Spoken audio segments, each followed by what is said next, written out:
Шетелдегі университетте конкуренция өте жоғары. 2 айыңыз бар әлі IELTS тапсыруға. Достар, бүгін өте керемет эфир болды деп ойлаймын. Психологиялық тұрғыда жалпы адам не үшін даму керек, шетелде не үшін оқу керек, өзінің потенциалын қалай ашу керек. Номер 1 отбасылық психолог Ержан Мырзабаев. Неге қарапайым мұғалім болып қала бермедіңіз? Үнемі рискпен өмір сүрген адамбыз. Оқымай университет бітірдік. Алатын нәрсе болған жоқ. Иә. Сол үшін біз осы проблемаға алып келген себептерді реттейді. Бірақ мектептен кейінгі қазір гапьер опасно ғой. Көп ата-аналар ойлайды, 11 класс бітірген кезде біз Қазақстандағыдай шетелге тапсырамыз деп ойлайды. Негізінен дайындық процесі одан ерте басталады ғой. 2 айыңыз бар әлі IELTS тапсыруға.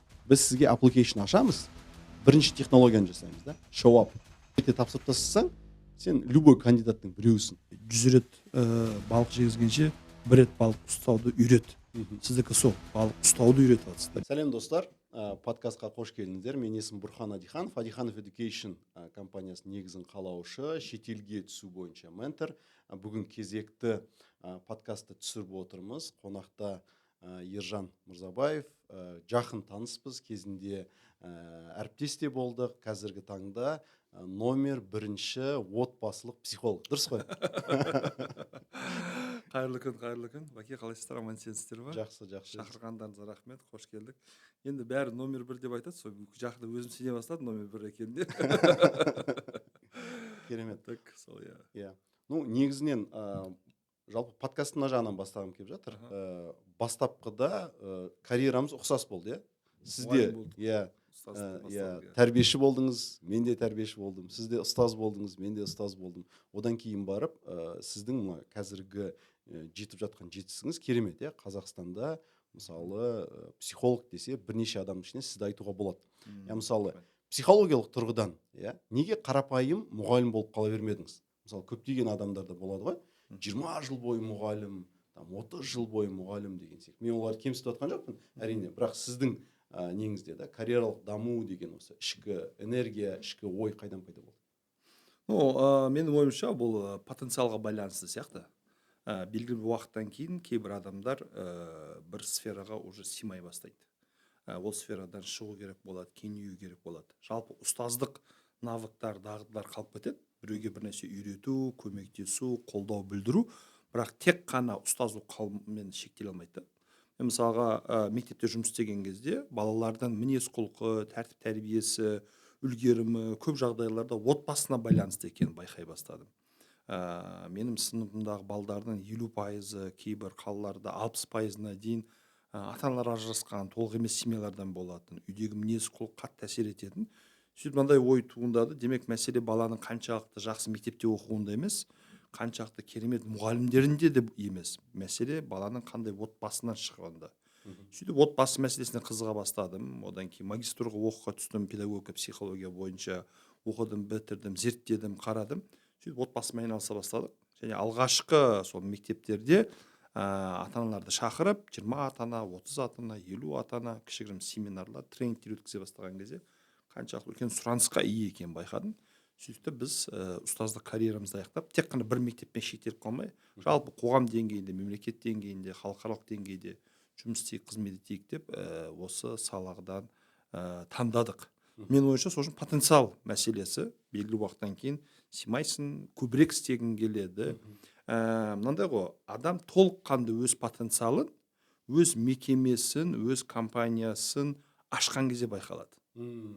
Керемет. Бір жерде жұмыс істеген кезде всегда какой-то регламент бар, какой-то шектеу бар, басында бір басшым бар, яқта әріптесім бар дейді. Адамдар, кейбір адамдар оған симайды.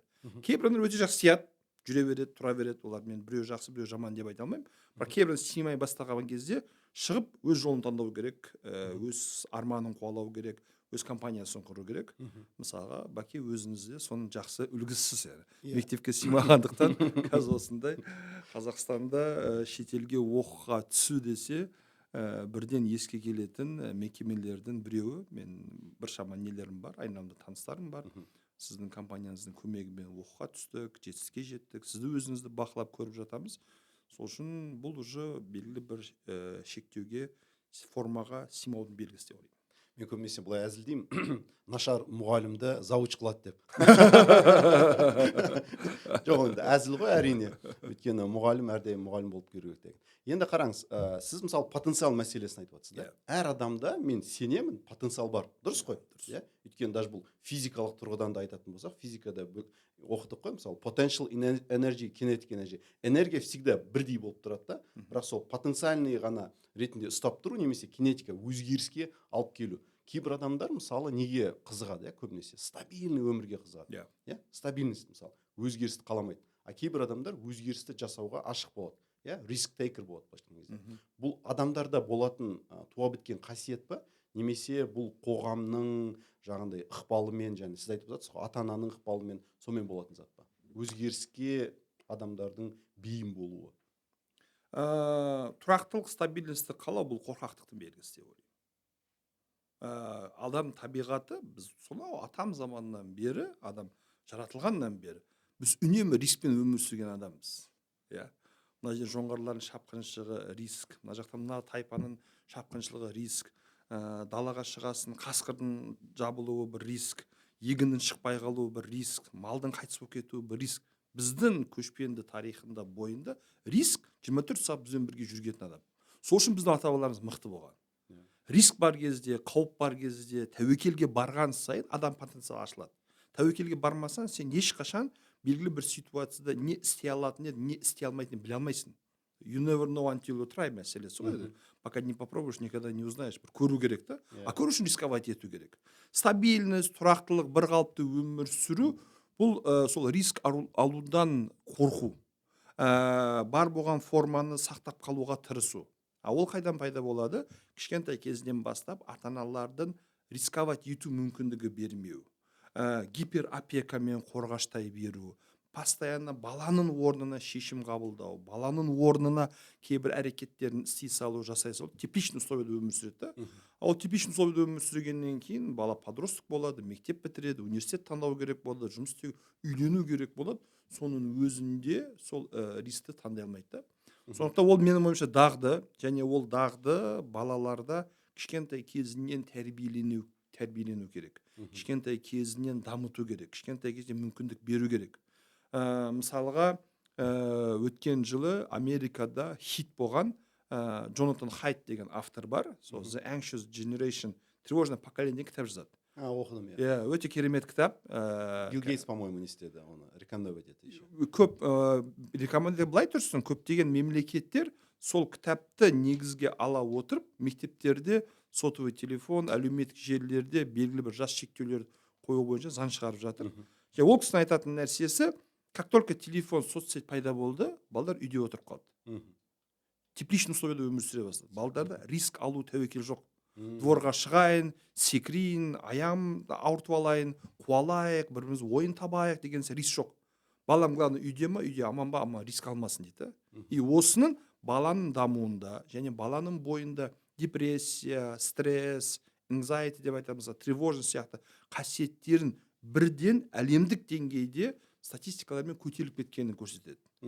Сол үшін рискта адам шыңдалады, өседі, ашылады, ал тұрақтылықта адам, наоборот, қор болады, потенциалы ашылмай, дамымай қалады.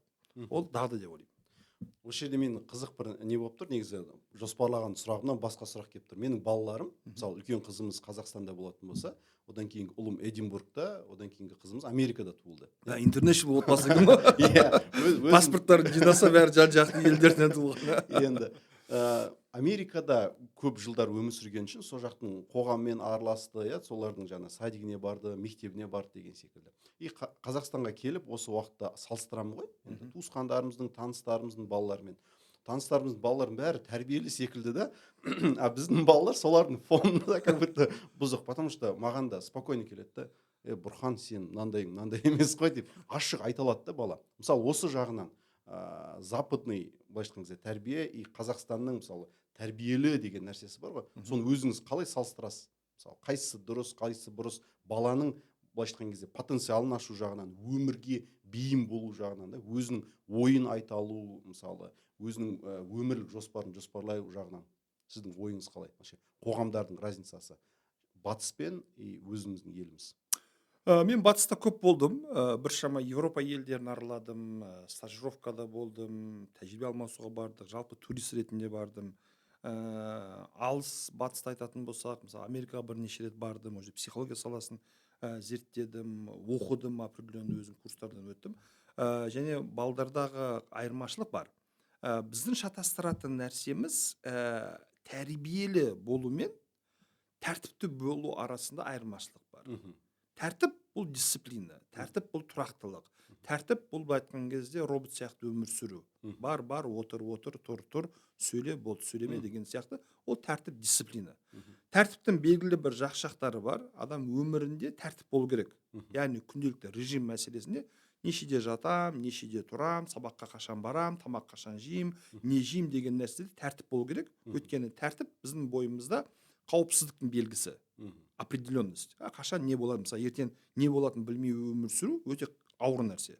Ертең бәрі жақсы болады, таңертең тұрам, балдарымды садикке апарам, одан кейін жұмысқа барам, жұмыста мынандай кездесу өткіземін, мынандай қабылдау өткіземін. Бұл бәрі тәртіпті мысалға. Балдарға сол тәртіп керек. Бірақ өз ойын айта алмау, сұраққа жауап бере алмау, қалаған нәрсесін сұрай алмау, бір нәрсені істеп көрсем қалай болады екен деп содан сескену, қорқу, бұл тәртіп емес. Бұл жасқаншақтық болып табылады. Жасқаншақ балалар тәртіп балаларға өте қатты ұқсайды. Бірақ жасқаншақтық тәртіп егер белгілі бір дәрежеде бізге қажет болатын болса, жасқаншақтық біздің дамуымызды тоқтататын, дамуымызға кедергі болатын дүние. Жасқаншақтық шатастырамыз біз. Айтайын десе айта алмайды, сұрайын десе сұра алмайды, мынау қалай болады, мынау не болады деп айта алмайды мысалы. Еркін жүре алмайды, еркіндікті. Енді тәрбиелі болды. Осы жерде бір сұрақ сұрай салайыншы. Қазіргі біздің енді қоғамдағы мектеп болсын, университет болсын, дайындап жатқан адамдары да, студенттер, кадрлары жасқаншақ па или ашық ойын айта алатын адамдар ма? Сіздің ойыңыз? Мысалы, шетелде де оқыдыңыз, Қазақстанда да оқыдыңыз. Салыстыра аласыз ғой қоғамды. Менің ойымша біз тәртіпті бала тәрбиелейміз деп жасқаншақ балдар көп тәрбиелеп қойдық. Өткен жасқаншақ балдар көп жағдайларда удобный балдар, ыңғайлы балдар. Лишний сұрақ сұрамайды. Отыр десең отырады, тұр десең тұрады. Айтқан істемейді деген сияқты біз тәртіпті тәрбиелейміз деп жасқаншақты көп тәрбиелеп қойдық. Тәрбиелі мен тәрбиесіз арасындағы айырмашылық бұл әдеп шеңберінде белгілі болатын нәрселер. Мысалға, екі кейсті алайық. Бір жерде, мысалы столдың үстінде бір алма тұр, екі бала бар. Біреу алма жегісі келіп жатыр, бірақ сұрауға ұялып жатыр. Жасқаншақтықта, сұрасам, дым көрмеген дейді ма, ұрсады ма, бетінен қағады ма, бермей қояды ма дейді. Сол қалаған нәрсені бар, алманы сұра алмай жатыр, мысалы. Екінші бала бар, алманы қалады, көрді, қалады, барады да, әке, мама, алма жегім келіп жатқан еді. Бөтен біреу, аға, алманы әперші, жесем болады ма деді. Барды, сұрады, алды. Біреу өз қалауын еркін ашық түрде айта алды. Риск бар ма? Бар. Бермей қою мүмкін. Жоқ деу мүмкін. Бірақ ол сол рискке барды да. Өйткені тәуекелден қорқпады, алды. Мынау жасқаншақ бала қарапайым нәрсені, қалаған нәрсені сұрай алмады. Ұялды, қысылды, рискке барғысы келген жоқ. Біреу бір нәрсе дейді ма, жоқ дейді ма, бермей қояды, риск алғысы келген жоқ. Бір рет, екі рет, үш рет, төрт рет бұл жасқаншақ бойында қалыптасады. Енді әдепке келетін болсақ, әдепсіз баланың ерекшелігі неде? Ол ешкімнен сұрамай столдың үстіне шығарып барып өзі алады. Бұл жерде әдепсіздік басталады. Бұл жерде тәрбиесіздік басталады.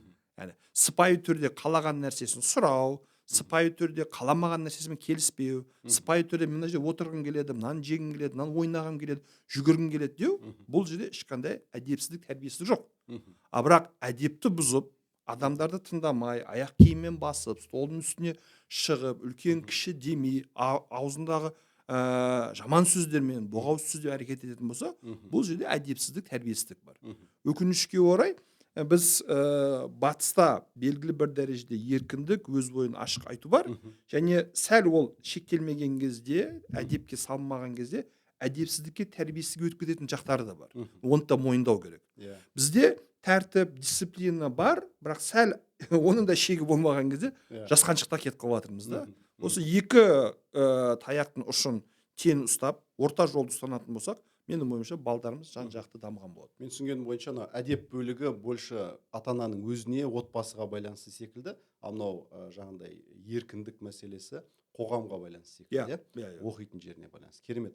Енді менен мынандай сұрақ туындап отыр. Өзіңіз айтып қалдыңыз, психолог болу үшін магистратура оқыдым дедіңіз, иә. Потом шетелге барып тағы да сертификат программаларын басқаларын оқыдым дедіңіз, иә. иә Бұл сіздің шешіміңіз. Қазіргі таңда енді көріп жатырмыз ғой, қазір даже заңда да шектеу қойып жатыр, иә, психологтардың дипломы болу керек деген секілді.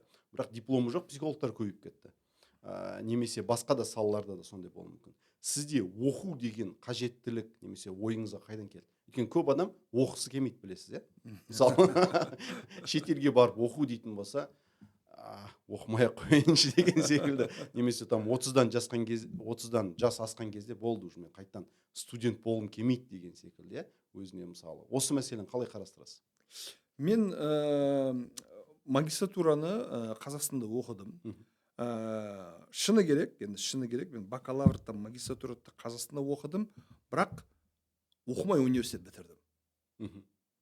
Өкінішке орай бұл университеттің деңгейін көрсететін нәрсе да. Бір студент мектептегі біліммен 4 жыл университет бітіре алатын болса, демек университеттердің біздің балдарға бере алатын білімі шамалы.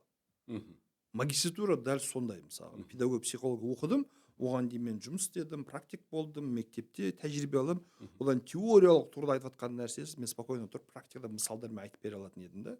И маған оқу жеңіл болды. Мен өзім ағылшын тілінен мектеп кезінде олимпиадашы болдым, облыста 1-ші орын алдым, республикада 4-ші орын алдым.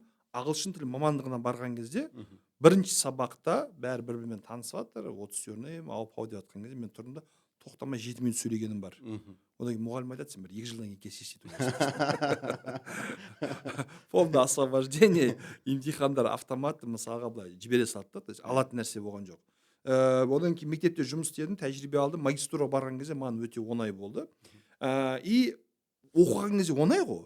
Бірақ мысалға вот осы жердегі айырмашылық, мысалға бізбен басқалардың айырмашылығы, сен бір системаның ішінде жүрген кезде сен алған білімнің сапасын, деңгейін, конкурентный способность қатты байқай алмайсың.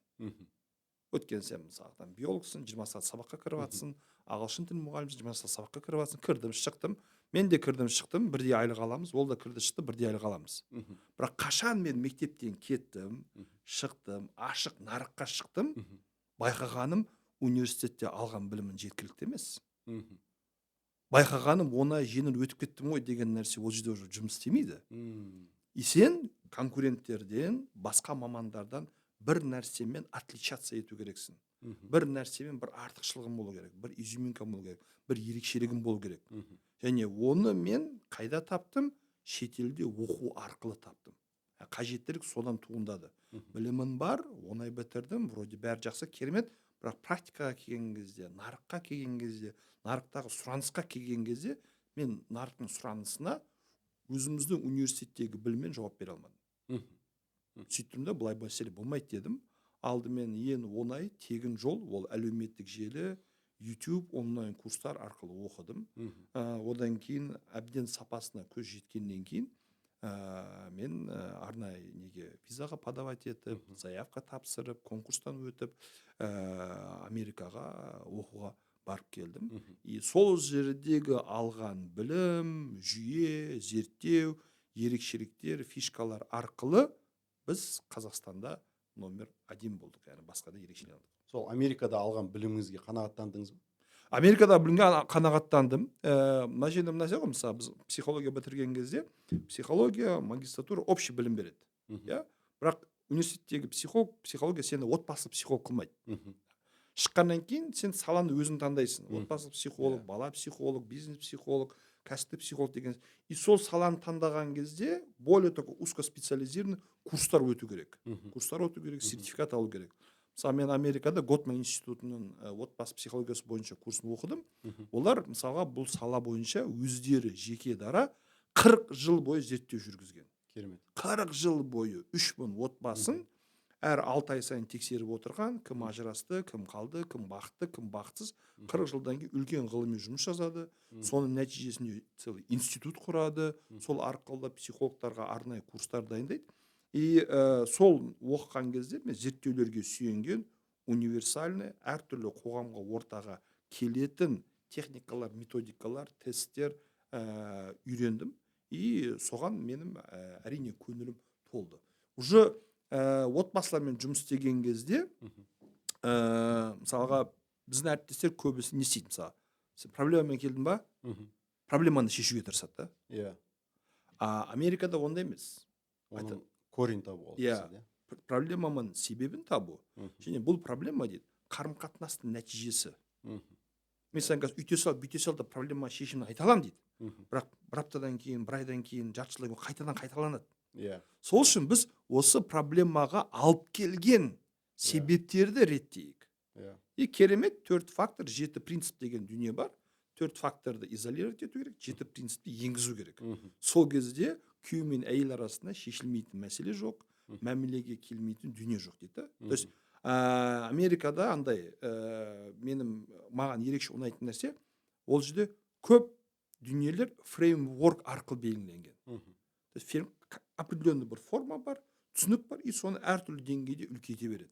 Все, басы, соны, аяғы белгілі, қанша сеанс болу керектігі түсінікті. Маған ұнайтын нәрселерін жалпылама емес, ішіне қарай дип дейді ғой, тереңнен зерттеуге бейімделген ұнайды. Сізден алдыңғы қонағымыз как раз UC Берклидің түлегі болды. И сол кезде айтады да, мен UC Берклиде бізді до того қатты қинап оқытты, одан кейін барып Microsoft'тың бір стартап компаниясында жұмыс істегенде тапсырма берді, тапсырманы орындадым дейді, и просто отырып бастық келіп тексерді. That's it! Міне, келіңдер, жиналыңдар, осылай жұмыс істеу керек дейді. Мен 4-ші курс студентімін әлі дейді да, мен үшін как бы ассайменттардың біреуі секілді дейді да, бұл ол компания үшін сондай дәрежеде дейді. Сол кезде мен түсіндім дейді да, то что университет бізді қандай дәрежеде дайындағанын деген секілді. Сонда сенім пайда болды. Бізде Қазақстанда өкінішке орай жұмысқа тұрған кезде қалай жасаймыз? Бір көрсетіп жүрші, ары қарай өзім алып кетемін деген секілді, немесе даже жұмыс берушінің өзі. Бір жерді көрсетіп жүріңдер, алып кетсе қалдырамыз, немесе уволить етеміз деген секілді психология бар да. Бізде как будто жұмысқа келген адамды оқып білім алып келген адам ретінде емес, оқытып үйрету керек бір адам ретінде көреміз да. Сол нарыққа дайын болмайды көп жағдайларда. Иә, өкінішке орай. Сонда мысалы, енді қараңыз, кейбір азаматтар, және де өзіңіз айттыңыз ғой, өзгеріске барғысы келген азаматтар бұл қорқақ дедіңіз, иә? Барғысы келмейтін адамдар. Иә. Осы қорқыныш сезімі қайдан пайда болды? Не үшін бізде қорқыныш сезім бар? Өйткені барлығымыз туылған кезде таза туыламыз, дұрыс қой? Нәрестенің барлығы таза туылады. Бұл ненің барлығын қоғамнан келіп жатқан қасиеттер ғой. Өйткені бізде қатенің бағасы өте ауыр. Қателескен үшін сені ұрсады, қателескен үшін сені ұрады, қателескен үшін саған 2 қояды, қателескен үшін саған жазалайды. Адамдар сол программамен өмір сүргендіктен қателескісі келмейді. Қателеспеудің ең жақсы жолы қандай? Жасамау. Ештеңе істемеу. Тыныш қана жүре бер. Бір қалыпты өмір сүр. Тура жолмен бар кел. Оңға солға бұрылма. Лишний нәрсе ойланба. Бұл негізі сәл тереңірек қазбалайтын болсақ, жалпы бұл Совет өкіметінің саясат сондай болды. Бәріміз бір жүйемен, тәртіппен жүреміз. Лишний нәрсе ойлама, лишний нәрсе істеме. Кішкене бір предпринимательствомен, интерпренершиппен, бір саудамен айналысқан адамдарды коммерс, барыга сияқты жаман сөздермен мазақтайтын. Саудамен бір инициатива жасау, бір қылмыс, бір ұят, бір күнә сияқты нәрсе көрінетін еді. Сен өзің ештеңе ойланба, сен орны ойланып қой, сен тек қана сол жолмен жүр дейтін еді. Сол модель бала тәрбиесінен де сіңіп кеткен. Қателескен үшін баланы қатты ұрсу, ұру, жекіру нәрселер. Одан кейін бала қателескісі келмейді. Осы мәселені жалғастырайықшы как раз. Бізде қоғам әлі де сол принциппен өмір сүретін секілді. Өйткені мен есімде осыдан бір 5-6 жыл бұрын қателеспесем, Алматының шалғайында белгілі бір балалар андай айфонның нелерін, заттарын, запчастарын сатып алып, өздері айфон жинай бастаған екен. Естідім жаңалықтарда. Жаңалықтар шықты болды. Сол кезде оны соттаймыз, бұны бізде болмайды деген секілді. Сол жерде комментарийдің біреуінде нені оқыдым. Бұл жігіттерге давайте ақша бөлейік, наоборот. Өйткені Қытай осылай дамыды. Неге біз бұл жігіттерді соттап қамауымыз керек, егер бұл балаларға потенциалы бар болса деген секілді. Немесе жақында сізбен ақылдасқан кезде Америкадағы $2,5 миллиард ма предприниматель? $2,5 миллиард Американың мемлекетін. Сол кездегі біздің иә, сол кездегі мысалы біздің қоғамның көзқарасы, олар да бір определенный риск алды. Yani жасап жатқан нәрсесінің мәселесі емес, риск алды да и бір нәрсе жасады, и определенный табысқа ие болды. Мына жақта адамдар iPhone жинауға тырысып жатыр. Бірақ қоғамның пікірі неге бізде әлі күнде осындай? Неге бізде әлі күнге дейін осындай? Ол сол бұрыннан қалыптасқан тәрбие, бұрыннан қалыптасқан қоғамдағы айтады ғой мысалға 50 жылда ел жана дейді. Демек бір елдің жанары үшін 50 жыл өту керек. Мгм. Бізде қазір небәрі 30 жыл мысалға. 40 жыл болады 5-6 жылдан кейін да мысалға. И солай қарайтын болсақ, бұл определенный уақыт қажет. Бір поколение өту керек. Бір поколение өсу керек. Бір поколение переходной транзисторный поколение болу керек. Одан кейінгі поколение бұл қалыптасады. Бірақ мына жақсы нәрсені де айту керек, жақсы нәрсені айту керек. Жылдан жылға қоғам жақсы жаққа өзгеріп бара жатыр. Мгм. Қазір әлеуметтік желі, интернет, бүкіл біз әлеммен байланысты өмір сүріп жатырмыз. Мгм. Қай жерде не болып жатқанын білеміз. Жаңалықтар бірнеше секунд ішінде бүкіл әлемге таралып жайылып жатыр. Соның Мгм. нәтижесінде біз бұрын тек қана ата-анамыздан, көршімізден, мектептен бір нәрсе үйренетін болсақ, қазір бір тікелей әлемнен бір нәрсе үйрене аламыз. Тікелей Мгм. әлеммен байланыстамыз. Ол бізге идея береді. Ол бізге көзқарас қалыптасады. Ең маңыздысы үлкен буын, ағалар, әпкелер, үлкен кісілер жастарға кедергі болмау керек. Мгм. Жастарды шектемеу керек. Жастарды қорқытпау керек. Қорқытпау керек. Керісінше, мысалға бір инициатива бар, бір идея бар, бірақ ол любой инициатива, идеяға егер жол көрсетілмесе, бағыт бағдар берілмесе, оны заңсыз дұрыс емес жолмен істей бастайды. Мгм. Оның орнына идеям бар ма, потенциалым бар ма? Кел біз бұны стартап қылайық, кел біз бұны бизнес қылайық, кел біз бұны оқыған білетін адамдармен ақылдасайық, заңды түрде дұрыс жолмен қалай істеуді үйренейік, соған жағдай жасайық. Үлкендерден осы. Отбасы деңгейінде де балдардан сіз түсінбейтін, сіз қызықпайтын, сіз білмейтін бір нәрсе дүниелер айтқан кезде шектеп тастамай, басып тастамай, оның орнына, сондай ма? Айтып берші, не ол, мен түсінбеймін. Мгм. Балана мен түсінбеймін деп айту нормальный нәрсе. Мгм. Балана мен бұл мәселе ақыл бере алмайды екенмін, нормальный нәрсе. Мгм. Балана сондай ма, мен былай ойламаппын, көбірек туралы айтып берші, мен түсінгім келіп жатыр деу, бұл нормальный нәрсе. Мгм. Сол кезде жастардың жолы ашылады, ойы ашылады, өрістер ашылады. Ұмытпау керек. Бұрынғы ескі түсінікпен Мгм. жаңа нәрсе құру мүмкін емес. Мгм. Мен Қазақстанның болашағын шал кемпірлер құратынына сенбеймін. Қазақстан болашағын жастар құрайды. Мгм. Ал жастар құрай алу үшін олар жаңа идеялар болу керек. Айтады ғой андай, сіз мысалға өсу, даму жолында өзіңізге біреуді үлгі алсаңыз, иә, сіз әрдайым соның артына кете бересіз. Мгм.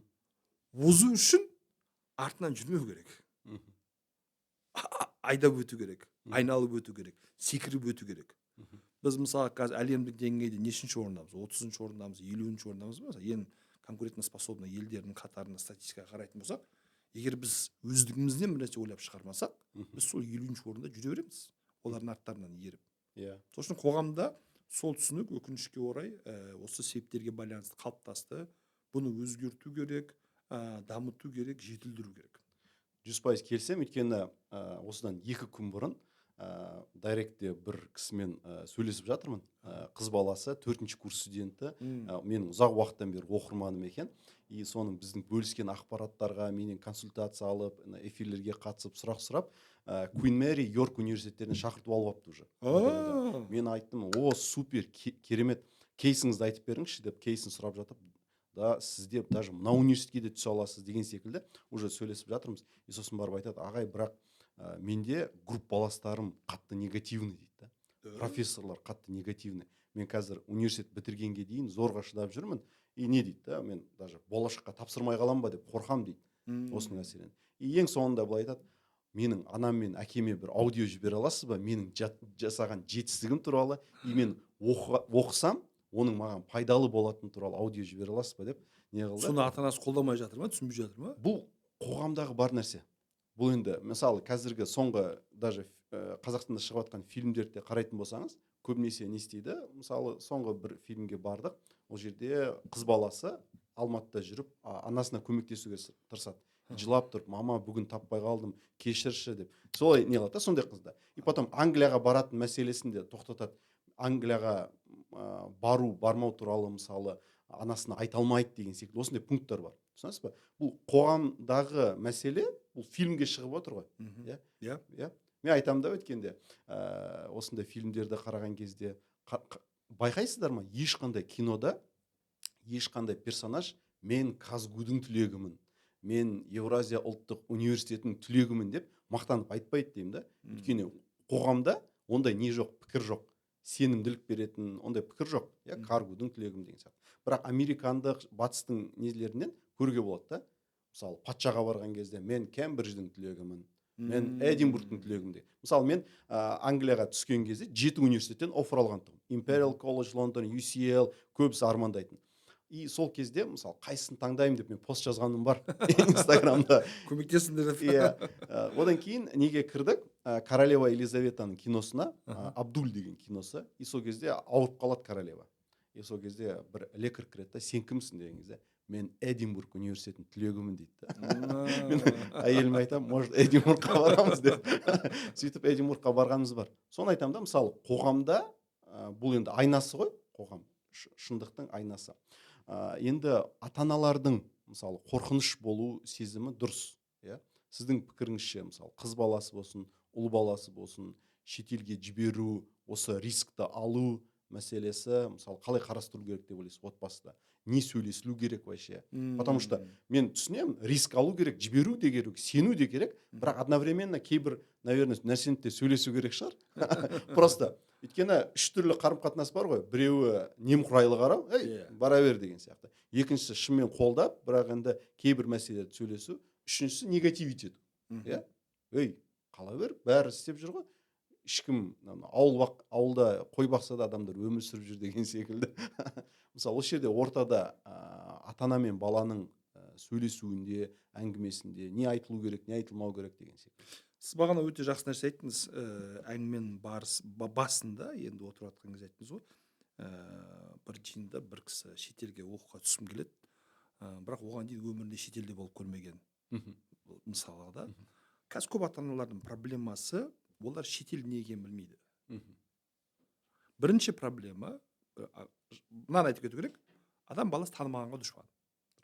Танымаған дүние, танымаған адам, танымаған нәрсе, біз всегда негативно қараймыз, всегда қарсылық білдіреміз, всегда ерегісеміз, всегда какой-то бір протест болады.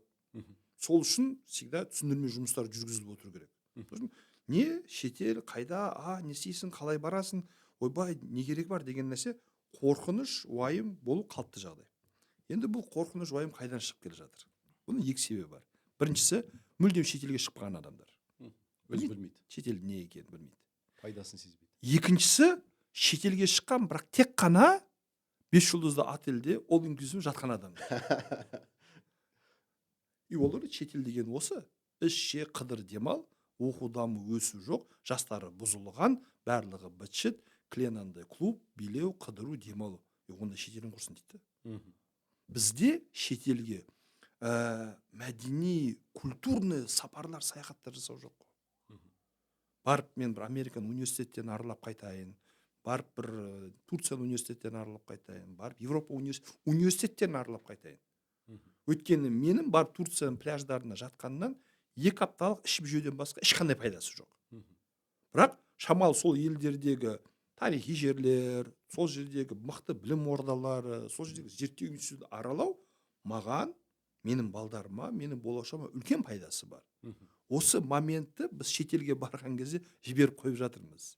Енді шетелге шықпаған, шықса да шетелдің оқуын, білімін, дамуын көрмеген, тек қана ішіп жеп қыдыру ғана білген, телевизордан көрген нәрсесін олардың барлығы тоже белгілі бір пропаганданың жемісі екенін мысалы түсіне бермейді, жаман жағынан көрсе, ондай жерге баласын жібергісі келмейді. Осы нюансты біздің ата-аналар түсіну керек. Шетел біз ішіп жеп жатқандай, біз телевизорда көргендей ел емес. Мен Америкада жүрген кезде алдым 10 күнге барып қайттым, көктемде, осы жақында 3,5 аптаға бардым. 10 күннің ішінде мен excuse me естігендей, Қазақстанда өмірінде естімеген шығар ондай excuse me. Рахмет. Excuse me кешіресіз деген сөз. Бәрі кешіресіз. метрода сәл тұрып қалды ма кешіресіз, есік ашылмай қалды ма кешіресіз, өткізу керек болады ма кешіресіз, такси кешігіп қалды ма кешіресіз, сабаққа келіп қалды ма бәрі бір бірінен кешіресіз. Бәрі нормально, қатты кешірім сұрай бермеңдер.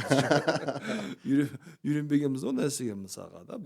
Мен қазақстанда сонша рет кешіресіз деген сөзді естіген жоқпын. То есть оның мәдени жақтар, жақсы жақтары да бар.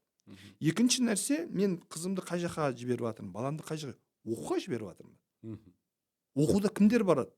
Тура сіз сияқты ата-аналардың балдары барады. Ешкім университетке барып 24 сағат ішейін, шегейін, тусит етейін, қыдырайын, наркоман болайын деп бармайды ол жерге. Шетелдегі университетте конкуренция өте жоғары. Шетелде университетке түсу қиын болғандықтан екінің бірі түсе бермейді. Бізде ғой университетке түсетіндердің қанша деді өткенде Құдай 60-70% грант. Конкуренция мүлдем жоқ. То есть екеуміз біреу по-любому грантқа түсеміз, или мен, или сен. 10 адам бір орынға таласып жатқан жоқ мысалға. Конкуренция бізде өте төмен. Сосын олар кәдімгі тырысады, ынталанады, дайындалады, оқиды, түседі, түскеннен кейін бітіруге тырысады. Ата-ана осыны білу керек, осыны түсіну керек. Екіншісі, баланың шетелге оқуға шақырту алуы, барып түсуіне байланысты бетін қағатын болсаңыз, потенциалын ашылуына жағдай жасамасаңыз, қолдау білдірмесеңіз, не болады? Бала өзін жоғалтып алады. Іске аспай қалған арман адамның ішінде депрессия оятады. Кезінде сөйту керек. Өмір бойы кезіне бару керек, бармау керек деген күмәнмен өмір сүреді. Оның орнына сізге түсініксіз, сол үшін сіз қорқып жатсыз. Қатты жағдай. Айтыңыз, жақсы, қызым, құтты болсын, күшті, әркім түсе бермейді. Келмесе үшін қуанышты. Бірақ менің кейбір уайымдарым бар. Менің кейбір переживанияларым бар. Менің кейбір қорқуларым бар. Давай екеуміз барып сол университетті бір зерттейік. Ең қарапайым интернеттен зерттейік. Одан кейін ютубтан отырып обзорлар, видеолар көрейік. Одан кейін сол жерде оқыған, бітірген түлектер бар болады, біз олармен сөйлесейік. Одан кейін жағдайымыз, ақшамыз келіп жатса, мүмкіндігіміз бар болса, виза алып барып қайтайық. 4 жыл сенің қызың оқитын жерге алдын ала бір рет барып қайту, неужели того не стоит? Зато 4 жыл тыныш жүресіз. Профессормен таныстым, мұғаліммен таныстым, тапсырдым, жақсы, қарапайым балдар екен. Азиядан көп, азиат балдар өте көп. Азияттың балдары өте қатты, олар бағалайды, өте ақылды, білімді, математика жақын болады. Сөйтіп барып жасап, ішіңіздегі қорқынышыңызды сейілтесіз, балаңызға қолдау білдіресіз және оның жолын ашасыз. Қыз бала, ұл бала демеймін, бірақ қазіргі таңда қыз балалардың білім алуы, тәрбие алуы, оқу, даму өте маңызды, актуальны болып бара жатыр. Неге? Өйткені қыз бала бұл ертең ана болатын адам. Ана қаншалықты ой өрісі кен, ашық, түсінігі мол, білімі жоғары болатын болса, интеллект балаға ана арқылы тарайды. Әке арқылы емес. Қоғамды тәрбиелейтін аналар, Сен әкем профессор болсын, анаң кешесі бастауыш мектеп қана бітірген болсын, сенің бала аналарына ұқсайды. Біріншісі, қанмен, генмен интеллект анадан тарайды. Екіншісі, баламен ең көп уақыт өткізетін ана. Ең көп уақыт. Хочешь не хочешь, сен балаң әйеліне ұқсайтын болады көп жағдайларда. Сол үшін әйелдің білімді болуы, оқыған болуы, ел көрген, жер көрген болуы, бұл болашақ ұрпаққа да өте үлкен вклад. Үшінші нәрсе, мысалға қыздың қауіпсіздігі тұрғысынан. Менің қызым тұрмысқа шыққан кезде бір абьюзерге тап болмасын, тұрмысқа шыққан кезде ешкімге тәуелді болмасын, тұрмысқа шыққан кезде өзін еркін ұстасын десең, шетелде оқиды, білімін алады, үнемі өзіне, өз біліміне сенімді болады. Ел көрген, жер көрген, көкірегі ашық, көңілі ояу. Сосын осы тұрғыдан ата-аналарға қорқудың керегі жоқ. Қыз бала болсын, ұл баласын шетелде оқып білім алуына барынша қолдау білдіру керек. Бұл ең үлкен инвестиция. Ең үлкен инвестиция. Ешкім қызы, баласы бір айдалада бір жерде қор болсын қаламайды. Біз естіп жатамыз ғой, мысалға өткенде қай жерде айттым, құдай, әйел реанимацияға түседі, больницаға сөйтіп қараса, оказывается, күйеуі әйелін атқа байлап қойған. Құдай сақтасын. Сөйтіп атты ауылда айдалада, поледа шаудырған. Айдалада, ауылды жер, ешкім жоқ, мәдениет жоқ ол жерде мысалы. Енді қыздың Американдық университеттің дипломы болатын болса, ол жерге бармайтын еді. Шетелдік университет болатын, білімі болатын болса, дәрежесі болса, ондай адамға тап болмайтын еді. Ондай нәрсеге ешқашан шыдамайтын еді, ондай нәрсеге бармайтын еді, өз-өзіне ондай нәрсе жасауға мүмкіндік жол бермейтін еді мысалы. Ал шарасыздық адамда әртүрлі нәрсеге көнуге итермелейді. Сол үшін мен қызыма шетелдің білімі, Қазақстанның білімі, әртүрлі елдердің білімі, даже бакалавр мұнда, магистратура анда, PhD мұнда, бірнеше мамандық игер, бірнеше үйірмелерге бар, қабілеттерін дамыт, ертең өмірде қандай да бір жағдайға тап болсан, сенде таңдау болсын, сенде выбор болсын. Мынау болмаса мынау, мынау болмаса мынау. А таңдау жоқ, выбор жоқ, шектеліп қалған адамдар, бұлар өкінішке орай ең көп қорлыққа тап болатын адамдар. Мен де қызыммен сөйлескен кезде әрдайым айтамын да, Гарвардқа түс деймін да, сол кезде сен де Присцилла сияқты өзіңнің Марк Цукербергін тауып аласың деймін да. Өйткені сен кәдімгі мынау елдегі Казгу секілді бір жерден не алатын болсаң, сондай адам табасың. Маған қыз келіншектер айтады да, мындай, енді отбасы мәселесі айтамыз ғой, Ержан мырза, Ержан аға, дайректке жазып жатады, жіберіп жатады, комментарий жазады, жақсы жігіттер қайдан табамыз дейді. Жар қайдан табамыз? Негізі жар таңдауда бізге жіберіңіз, біз шетелге тексеріп тапсын. Жақсы идея екен, бір коллаборация жасап көру керек болса. Сізге келеміз, сізге келеміз. Қайдан тапсақ болады? Қазір екеуін біреу абьюзер, неудачник, оқымаған, білімсіз, сол адамдарға тап бола береді там. И мен мынандай кеңес беремін да, болашақ жарыңыздың портретін, психологиялық портретін жазып шығыңыз. Кім, не, қандай қасиеттер, қандай жұмыс, қанша тіл білсін, қанша бәрін адамгершілік қасиеттерін жазыңыз да. Сөйтіп сол портретке отырып мұқият қараңыз. Әбден оқып жаттап алыңыз, миыңызға сіңіріңіз. Все. Өйткені ми установка берген кезде жұмыс істей бастайды. Мысалға мен осыдан бірнеше жыл бұрын салоннан кішігірім машина алдым да. И алғанға дейін бірнеше ай сол машина зерттедім. Көріп қалдым, ұнап қалдым, мен күштеген зерттей бастадым. И зерттеп оқып білген сайын көшеде сол машинелер байқай бастадым. Мынада бар екен, мынада, қара мынау кетіп, қара мынау, бәрі осы машина айдап жүр екен ғой деп қалдым мысалға. О, все, точно, күшті, мен жақсы таңдау жасап жатырмын дедім да, бардым салоннан сатып алдым. Енді сізде сондай установка болатын болса, болашақ жарының портреті, сіз көшеде, далада, анда-мында жүрген кезде оны дереу табасыз, дереу көресіз. Енді бір қызықты жас енді басталып жатыр. Портрет жасағаннан кейін бір ғана маңызды сұрақ. Бұндай адамдар қайда жүреді? Болды. Бұндай спецификадағы адамдар қайда жүреді? Олар базарда жүреді ма, тойда жүреді ма, клубта жүреді ма, конференцияда жүреді ма, бизнес форумда жүреді ма, халықаралық шараларда жүреді ма, мықты ресторанда жүреді ма, тренировочный залдарда жүреді ма, қай жерде жүреді? Өйткені сен қаласан да қаламасан да, қай жерде өмір сүрсен, қай ортада тұратын болсан, сол ортамен сіңісіп кетесің. Әйелді соқтан табасың, күйеуді соқтан табасың, баланы соқта тәрбие, сол орта сен шешу жүрмән несе болады. А жоқ, мен ондай қалаймын, мен мынандай қалаймын дейтін болсан, сол адамдар жүретін жерге бару керек. Сол адамдар қызға дүниемен қызу керек, сол ортаға кірген кезде соны біреуін таба аласың. Мысалы сізде егер база бар болатын болса, бойдақ жігіттер оқуға кеткен, жақында бітіріп келейін деп жатыр. Сразу мэтчинг жасап үлестіріп жіберуге болады. Өйткені ел жер көрген, көзі ашық, көкірегі ояу, нақты мақсаты, видениясы бар, тәуекел етуден қорықпайтын білімді жігіттерге спрос всегда жоғары. Керемет. Мен алдыңғы сіздің бір подкасттарыңызда немесе видеоларыңызда нені байқадым? Мынандай сөз айтқансыз да, жаңағындай үйдің бұзауы өгіз болмайды деген. Дұрыс қой? Қазақтың сөзі негізі. Енді сіздің аузыңыздан естідім, оған дейін де естігем әрине. Осыны біздің жәндегі тақырыпқа байланыстыратын болсақ, потенциал жағынан, өзінің мүмкіншілігін ашу жағынан да, мысалы, егерде ол Қазақстанға немесе өзінің қаласына, тіпті ауылына өзін байлап қоятын болса, мысалы, қаншалықты шынымен ақта өзін көрсете алады, дәлелдей алады. Немесе даже бір мамандық төңірегінде. И шетелге шықса, бұл қаншалықты мүмкін. Тіпті мен Чикагода оқыған екі түрік дәрігермен сөйлескен кезде олар айтады да, Американың практикасында біз Чикагода резидентура оқыдық па, одан кейін барып бізді Омахаға жіберді ма, одан кейін Саус Дакотаға жіберді. Не үшін? Біз бірнеше штаттың практикасын алғаннан кейін барып бізді главный жұмысқа белгілейді дейді. Дәл сондай практика Англияда да бар екен. Бұл сонда олар тіпті өздерінің системасына оны қойып тастаған секілді да. То, что олар бір адам бір жерде жұмыс істей беретін болса, получается, бүкіл нәрсеге, наверное, однобоко қарайды. бірнеше жерде жұмыс істеу, бірнеше жерде оқудың пайдасы бар. Мысалы осы тақырыпты өрбітсек. Үйдің бұзау өгіз болмайды. Постоянно қол астында жүрген адам, постоянно көз алдында жүрген адамның сіз өсіп дамып жігіт болып қалғанын байқамайсыз.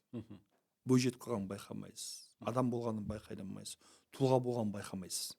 Сол үшін тарихтың өзінде белгілі бір дәрежеге келген кезде балдарын оқуға жіберген. Басқа қалаға жіберген. Мысалға, кім Ахмет Яссауиді алатын болсақ, Ибрахим ата, оның әкесі, баланың бойында 9-10 жасында потенциалды көреді. Оған аян келеді. Сен баланды Арыстан бабқа жібер, сол не қылсын, оқытсын, үйретсін, пәлен ұстаз бар дейді сол жерде. Сол кезде ат, ешек, арабамен баласын жібереді, болды дейді, кет. Уже оқиды, өседі, сепарация басталады. Одан кейін барып, ол тұлға, ғалым, халық тарапынан қолданатын, сүйілетін, ерекше мысалы адам болды. Барлық жерде сондай. Сіз ешқашан бір үйде тұрып, көз алдында тұрып, бала өспейді. Өссе де ата-ананың көзінде өспейді.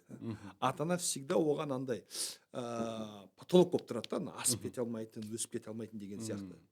Сол үшін белгілі бір уақыт бала ата-ананың көз алдынан кету керек. Қарамағынан шығу керек. Психологияда бұл сепарация дейді. Сепарация дамудың алғашқы қадамы. Жібересіз. Ол университетке барады басқа қалаға, ол оқуға барады шетелге, ол жұмыс істейді басқа елдерде, ол там үйленеді, отбасымен бөлек тұрады.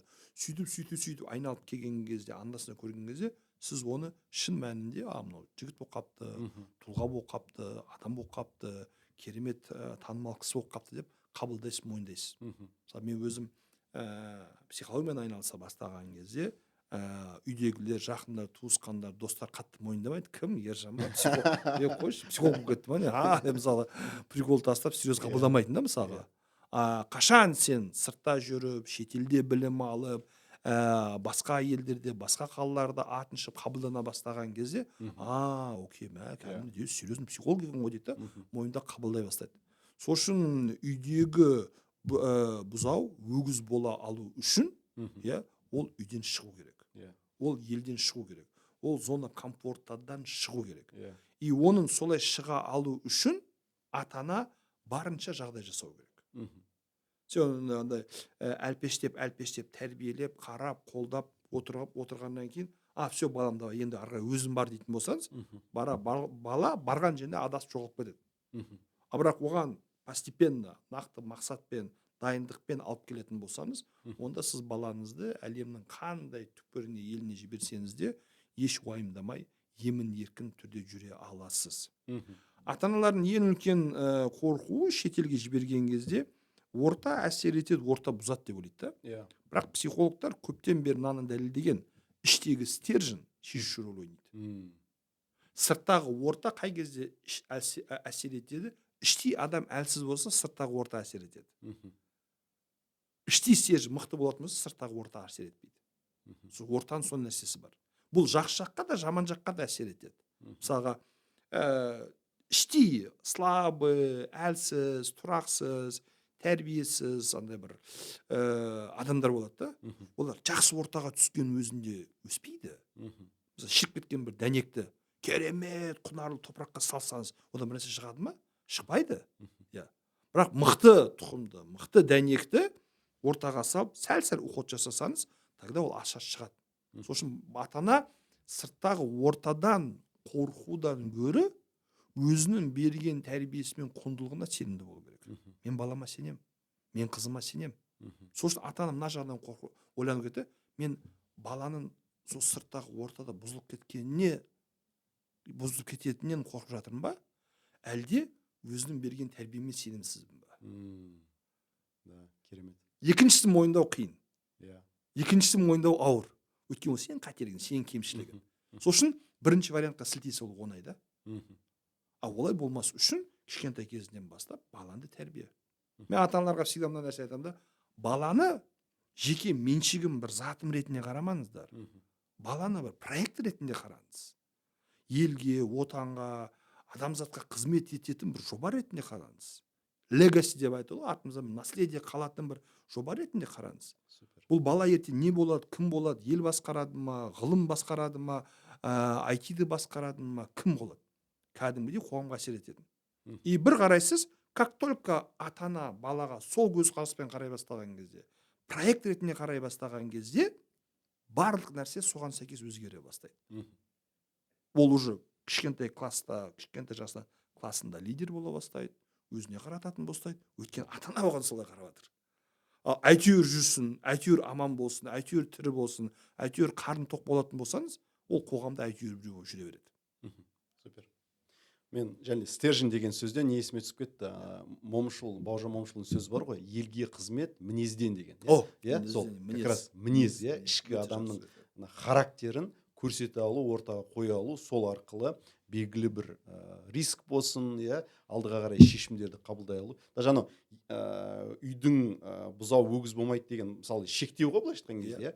Мысалы отбасы бір шектеу болуы мүмкін, қала уже шектеу болуы мүмкін, жұмыс істеп жатқан бір организациямыз, иә, бұл даже халықаралық организация болса да шектеу болуы мүмкін, иә. Біздің потенциалымызды бір нәрсеміз, ел, даже мемлекеттің өзі белгілі дәрежеде шектеу болуы мүмкін.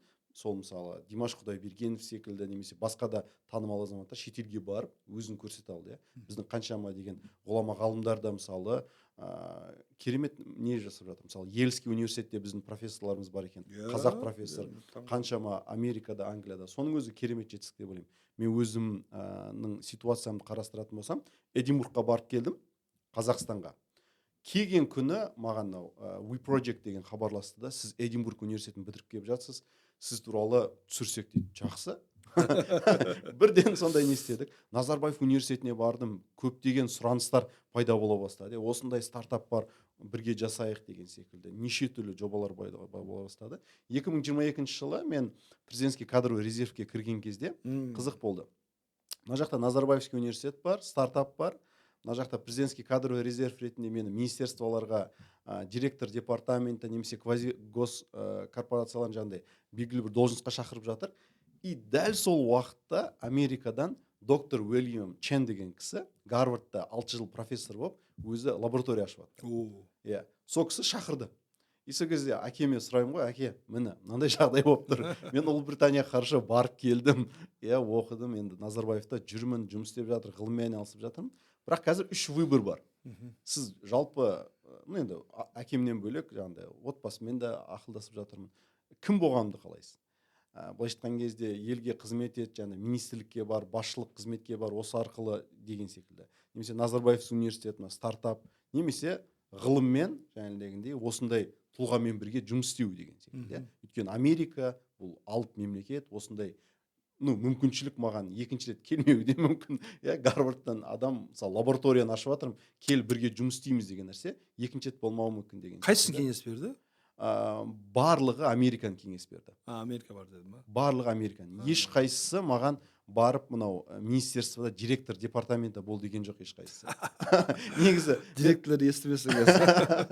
Өйткені былайша айтқан кезде, өйткені мен мысалы 50 адам, 18 мың адам қатысты да президентский кадр резервке. Соның үшін 50 адам таңдап алды. И сол кезде барлығының мақсаты сондай тұғын. Сол кезде Қарашүкеев тұғын министр, қазір Жамбыл облысының несі, маған қарады да, Бұрхан, сенің нең, мен бүгін сені жұмысқа қабылдауға дайынмын, осы позицияға қабылдауға дайынмын. Бүкіл неден өттім, вице-министрден интервьюнан өттім, сол министрден өттім, жаңағыдай несінен, и барлығын айтады да. Бірақ менің ойымша, осындай нәрсе жасаған дұрыс болады деген секілді. Өз Америка бар деді ма?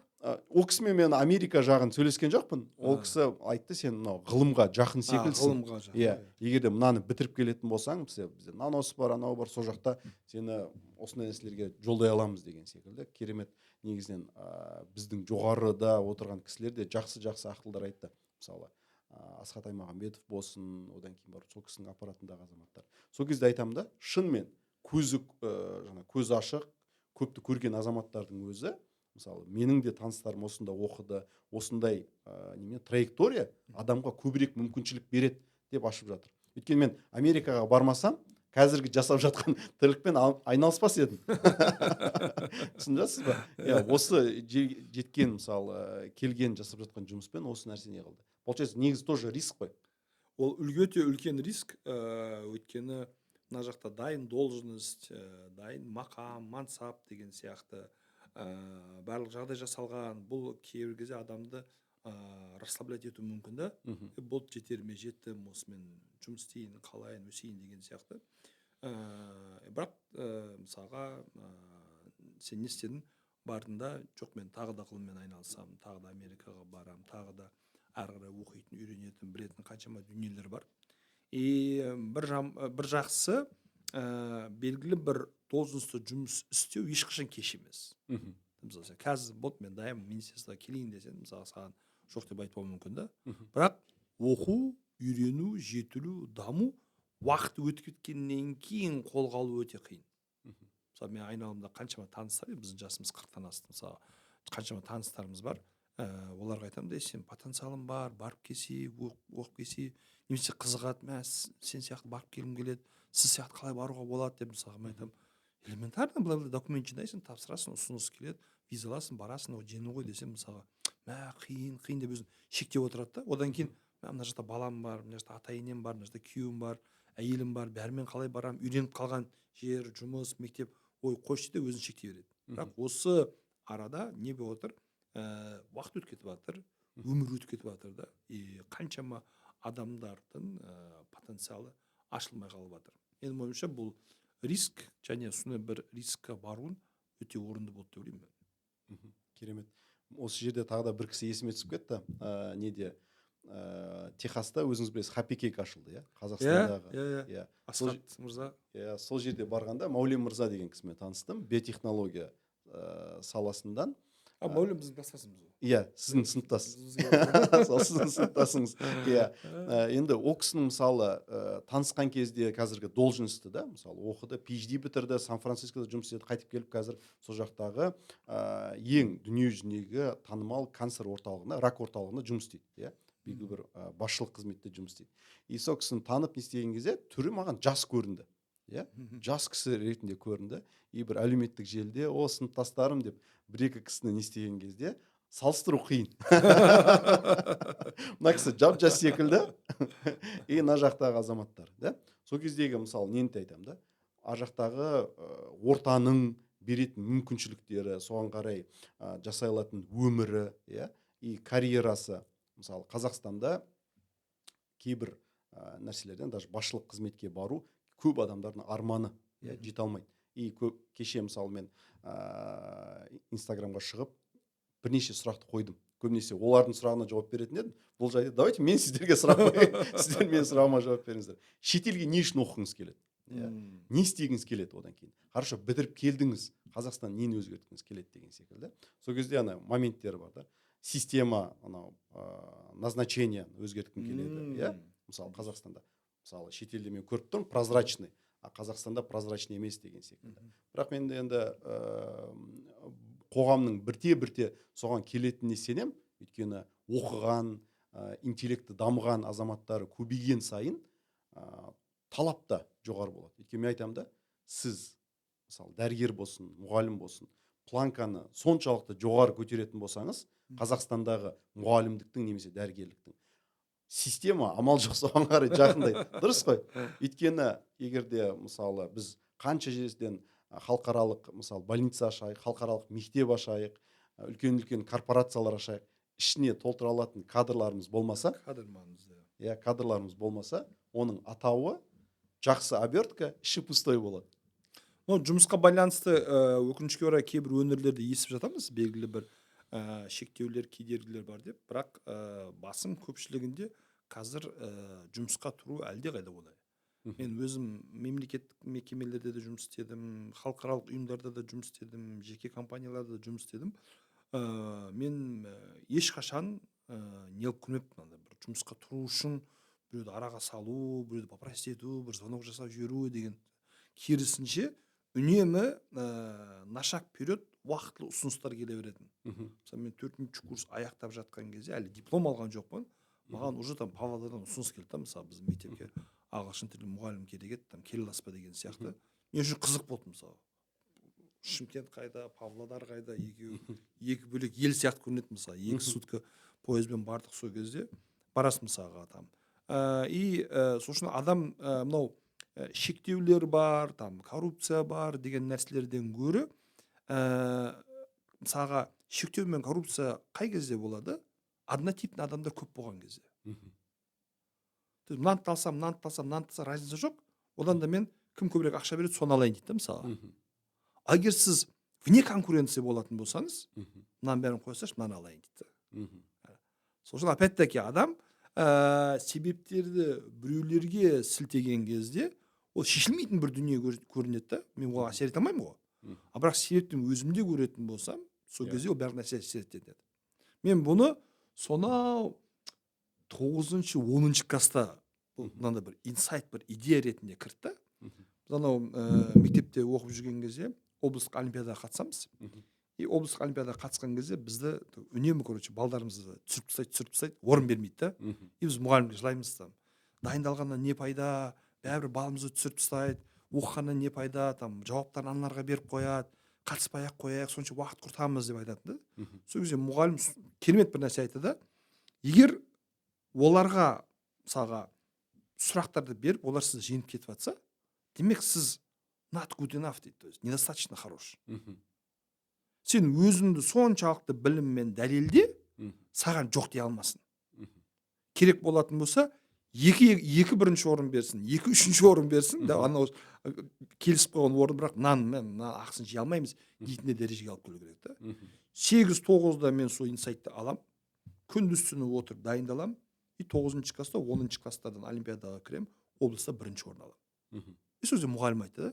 Егер сол мұғалім тыңдамаған кезде мен сыртқа бәрін сілтей береді, менде оқуға дайындауға мотивация болмайды еді. Мен өзім мынандай мақсат қойдым да, 100 балдан 100 бал алам. Мгм. Өйткені алған балынды алмадым деп айта алмайды да. Мгм. Бірақ ала алмаған балынды 80 алып қалдың ба, мынаған 85 шақ жүреді, өтіп кете береді. Мгм. Просто 100 алса, анаған 105 жаза алмайды да. Сол үшін 100% болу керексің. 100% болу керексің. Оқушы ретінде, маман ретінде, тұлға ретінде, адам ретінде 100% болатын болсан, өзіңді жан-жақ дамытатын болсан, вне конкуренция бола алатын болсан, әртүрлі жерден білім ала алатын болсан, онда ешқашан сені не қылмайды, шектемейді. И соңғы бір мысал, осыған орай, менің бір досым мемлекеттік мекемеде жұмыс істейді. Қай өңірге айтпай ақ қояйын. Мгм. И мемлекет кіру қиын ғой негізі, Иә. ақша деп Иә. десе, қалай кіріп кеттің деймін да сен. Өйткені андай емес, бір байдың баласы емес та, білеміз ғой, бір-бірімізді танимыз ғой да. Ақшамен жағдай жоқ. Сөйтіп сонау сол кездері, қазір может не актуально, но сол кезде айтқан сөзі есіме қалды да. Енді 10 жұмыс істемейтін 10 адам ішінде жұмыс істейтін бір адам болу керек қой дейді да. То есть 8-9-да үйтіп әйтеуір ала салуы мүмкін. Иә. Бірақ по-любому бас істейтін, ақылды жұмыс істейтін бір адам керек та. Мгм. И ол адам сіз болу керексіз. То есть біліммен өзін дәлелдеген адам. Иә, кеше ғана президентіміз де айтып жатыр ғой, анау менеджерлардың санын азайту керек, өйткені жұмыс істемей кофе ішіп отыратын адамдар көбейіп кеткен деп. Мен тағы да бір несіп кетті. Менің ағам менен бір жыл жоғары оқыды, и соның сыныптастарының ішінен бір жігіт жаңағыдай не қылады екен да, шай ішіп болғаннан кейін барып, мен бата беріп жүрейін дейді екен да, каждый раз. Өзі ба? Иә, сосын барып айтып ең соңында мен әкім болайын деп аумин дейді екен. И оның кличкасы әкім болып кеткен. И сол кездегі ниетіне қарай белгілі бір уақыт өткеннен кейін университет бітіріп неған екен, сол акиматта жұмыс істеп жүр деген естідім да, определенный нені. И сол кезде получается адам потенциал бойынша, ой бойынша өзіне нені мақсат тұтады, соған қарай жетеді деген сөз, иә. Психология бойынша да сондай болып тұр ғой. Енді мысалы сізде сыныптастарыңызды ең былайша айтқан кезде мектеп кезінен танисыз ғой. Салыстырмалы түрде, иә, мысалы жетістікке жетіп, Америкаға барып, мысалы осындай дәрежеге жетіп жатқан сыныптасыңыз да бар, басқа да сыныптастарыңыз бар. Осылардың мысалы психологиялық тұрғыдан қандай айырмашылықтарын байқайсыз? Мысалы Америкаға кеткен, мысалы Мәулен мырза немесе басқа бір кісілер, олар шынымен риск тейкер болды ма мектептен бастап, или басқа бір фактор әсер етті деп ойлайсыз ба оларға? Ну, Мәуленді мен танимын, біз бірге даже не қылдық, одно время даже жұмыс істедік, ол мұғалім болды ғой. Риск-тейкер екенін байқаған жоқпын. Ол больше науканың адамы, ғылымның адамы. Оған Қазақстан деңгейінде ғылым аз болды. Ол, наверное, хотел больше. Барайын, оқиын, үйренейін, білейін деген сияқты. Өткен өте біз оқушы кезімізде олимпиадашы болып тоже дәрежелер, орындар алатын. өзі химик болған, мысалы химияны сабақ беретін. Ол жерде мен больше такой наукаға, ғылымға деген қызығушылық, өзін жетілдіру, дамыту потенциалын мысалға соны көрдім. Сонымен қатар мысалы work and travelмен барғандар болды. Вот олар риск тейкерлер. Олар барды көрді, бірақ бір байқағаным work and travelмен барып келгендердің көбісі кәсіпкер болды. То есть ақша істеуді үйренді, идеялар алып келді, стартаптар басталды, бір цифровизацияға, бір IT-ға жақындық байқала бастады. Біздің елімізде пока біз былай жүрген кезде жұрт ол былай істеп жатыр, былай да ақша істеуге болады, былай да жұмыс істеуге болады деген нәрселерді мысалға көп байқадым. Одан кейін оқып білім алып келгеннен кейін инновация жасауға құштар болды. Психологиялық тұрғыдан ашық, идеяларға ашық, және андай плурализм мнениеға ашық болды. Әртүрлі идеялар, ойлар тыңдай алу, қабылдай алу жағынан мәселе болды. Біздің кезімізде шетелге оқуға түсу это бір вау эффект беретін всегда. Барды, келді деген. До сих пор вау эффект бар сияқты. Ұл балдар да аса қиналмай жібереді, қыз балдарға кішкене шектеу болып, не қылатын, қорқатын. Но при этом барған кезде мына нәрсені ұмытпау керек та. Вот мен бірнеше батқан кезде неудачный кейс болды, когда адамдар шетелге барды, келді, оқыды, но при этом реализация ете алмады. Неге реализация ете алмады? Өйткені бастапқыдағы ниеті дұрыс болған жоқ.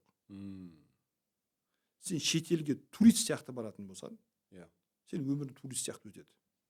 Не мамандық игермейсің, не білім алмайсың, не Қазақстанға пайда әкелетін азамат болмайсың. Үйтіп оқыдым, әйтеуір дипломды алдым, келдім, не оқығанымды білмеймін. Онда кешіресіз бездельниктер тоже бар да, мысалға. Әйтеуір болашақпен барсам болды, сол стипендиясына өмір сүрсем болды.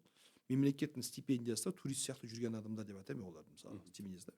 Ондай адамдар болды. Сосын бастапқыда мен не үшін бара жатырмын? Действительно. Не әзіл есіме түсіп кетті ғой Фейсбукта. Мына баланы біз Америкаға тіл үйренсін деп жіберсек, мына өзбек тілін үйреніп кетті, өзбектермен жұмыс істеп деп.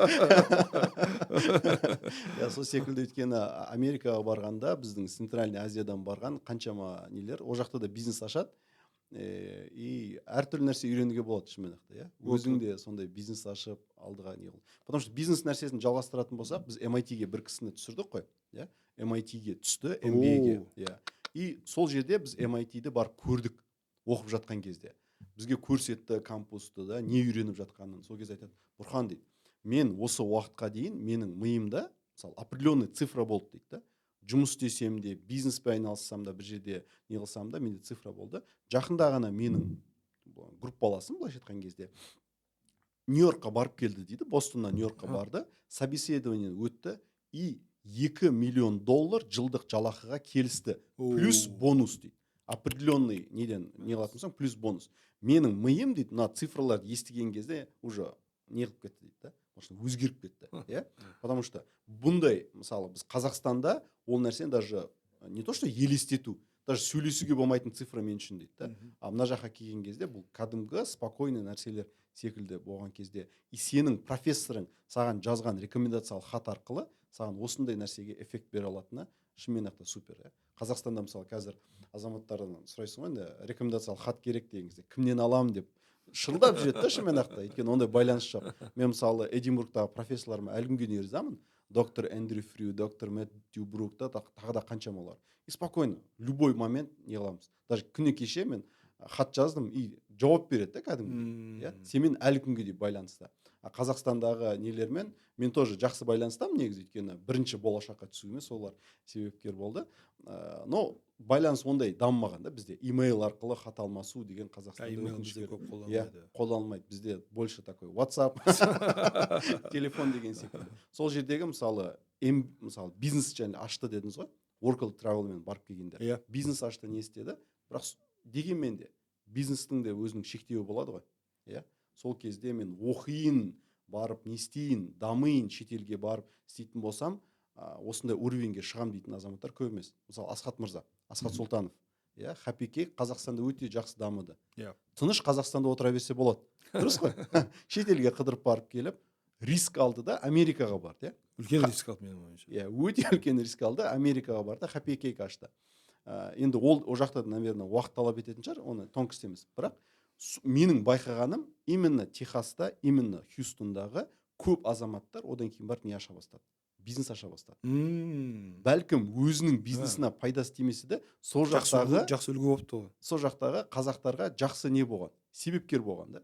Өйткені жәнедегі сөйлеп жатқан кісінің өзі тұрғанда менде артық ақша бар деп кофейня жасаған. Мәулен мырзаны білмеймін, естідіңіз бе? Кішігірім кәсіпкерлікпен айналысып естідім, иә. Яғни мынадай керемет нәрсе да, мысалы Қазақстанда қаншама ғылыммен айналысып жатқан адам, давай мен де кофейня аша салайын деп аша салады. Бұл да сол жақтың бір мүмкіншілігі секілді. Енді мысалы бизнес өкілдері, басқа адамдар определенный неге келгеннен кейін, креслоға отырып, мысалы джип мініп жүргеннен кейін неге риск алғысы келмейді деп ойлайсыз? Не үшін мысалы оқып келіп Қазақстандағы бизнесін дамытқысы келмейді? Өйткені бизнес бұл риск деген нәрсе, біз былай ойлаймыз ғой, мысалға там $100,000 рисковать етем, зато $150,000 табам деген ойлаймыз да. Бірақ оның обратный сторонасы бар ғой. $100,000 рисковать етем, и нольға қалам деген. И белгілі бір дәрежеден кейін а зачем рисковать? Мысалға кәсіпкерлік, мысалы қаншама айлыққа жұмыс істеп жатқан адамдар бар, ипшентерден көп табады. То есть ИП ретінде сен жүгірісің, оборотын, анау көп болуы мүмкін объем. Бірақ конкретно бәрін сырып тастаған кезде қолына түсетін ақша вот, мен айлық пайдам емін еркін құрт алатын, жібере алатын ақша ретінде қарайтын болсақ, мысалға кейбір компанияларда адамдар одан көп айлық алады. И осыны ойлана тұрып, кәсіп бұл риск. Және әркім кәсіппен айналыса беру керек деген нәрсе де жоқ. Мысалы Америкада ғылым адамдарынан, университеттегі адамдардан, мемлекеттік мекемедегі адамдардан гөрі кімдер көп ақша табады? Кәсіпкерлер көп ақша табады. Бірақ кәсіпкерлерден де көп ақша табатын адамдар инвесторлар. Олар потенциальный startup-тарды көреді, ақшаны сап қояды, 5-6-10 проектке салып қояды, бастапқыда там $100,000-200,000 салып қояды. Қайсы болса, қайсы миллиардный компания болған кезде уже ақшасы мысалға там 10 есе, 5 есе көбейе береді да. Бұл инвесторлар. Яғни кәсіппен айналысу, операционканың ішіне жүру бұл әркімнің қолынан келе беретін нәрсе емес. Бірақ мына нәрсені бізде креативити бар ғой, шығармашылық. Көп адамдар былай ойлайды да, мысалға мен бір ғылыммен айналысып жатырмын, білім алып жатырмын, оқып жатырмын, сол жерде бір креативити керек. Даже бір слайд презентация жасаған өзіне бір шығармашылық керек та. Как попало қара текстпен жазасу бар, немесе әдемі бір инфографикамен, дизайнмен, суретпен презентовать ету деген нәрсе бар да. Егер сізде осы шығармашылық қабілет, қасиет бар болатын болса, онда сіз бұны кәсіпте де қолдана аласыз. Out of box кішкене ойлана алу. Мен жақтарында шығармашылық жасадым, бұны мен қалай табысқа айналдырам. Мындай ғылыммен жасадым, қалай табысқа айналдырам. И егер сіз өзіңіз жеке басыңызбен риск тейкер болмасаңыз, немесе риск алудан қорқатын болсаңыз, онда партнер алу керек. Менде идея бар, наука бар, сайенс бар, мен оны іске асыра аламын. Менде ақша бар, инвестиция бар, мен операционкасын жүргізе аламын. И осындай 2 кісілік, 3 кісілік партнершиптер менің ойымша өте жақсы нәтиже алып келеді. Кейбір кәсіпкерлер бар, мысалға қасында не жоқ, ғылым жоқ, оқыған, білімді адам жоқ, жеке өзі әр нәрсеге ұрынып, шалынып барып бір жетістікке жетеді. Сәл қасында оқыған, ел көрген, жел көрген, білімді, сол саланы зерттеген адам болатын болса, бұл жетістікті как минимум 10 есе көбейтуге болатын еді. Жақсы.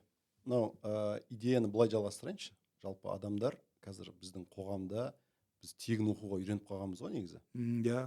Мектеп тегін, потом дальше университетке түсеміз, грант тегін, магистратура тегін, PhD тегін деген секілді. Осы тегін оқу психологиясы бізде қатты қалыптасқан да. Жақсы, әрине керемет мүмкіншілік. Болашақ бағдарламасы мен де оқыдым. Адамдардың онымен оқуы өте тиімді. Өйткені барасың, оқисың, келесің, барып келуіңді де төлеп береді, бүкіл нәрседен удобный. Екінші жағынан басқа қоғамдарды қарайтын болсақ, Америка болсын, ол жақта да нелер бар, scholarship'тер бар. Бірақ 100%-ық scholarship көп бола бермейді.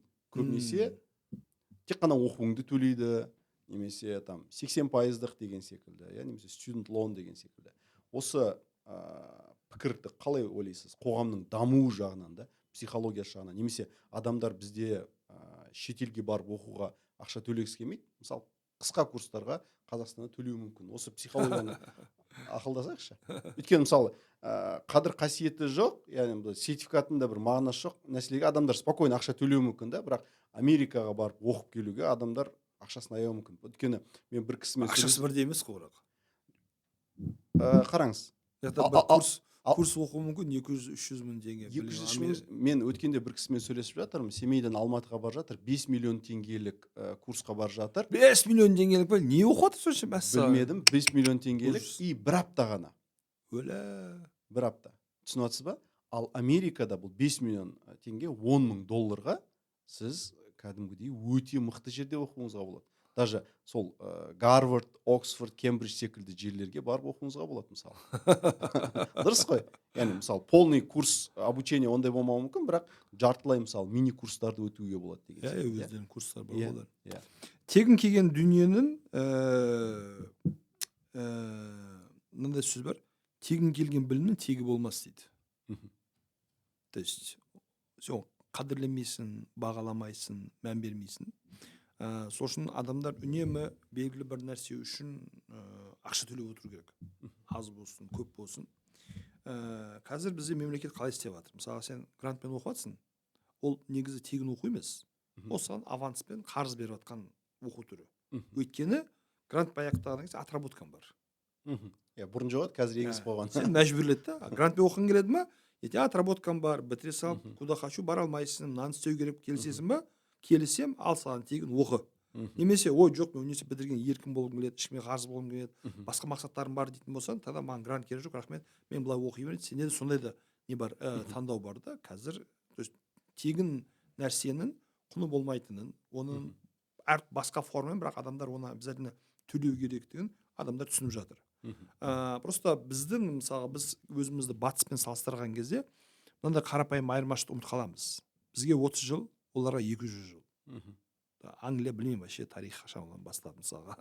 Анау кімдерден басталған шығар, анау сонау корольдардан мысалға Англия болмаған кездерден басталады, викингтерден басталды мысалға, кете береді. То есть и сондай деңгейде олар да осы этаптардан өтті. Сондай деңгейде бізде қазір мысалға 90-шы жылдар сіз оқу ақылы дейтін болсаңыз, адамдар оқымайтын еді.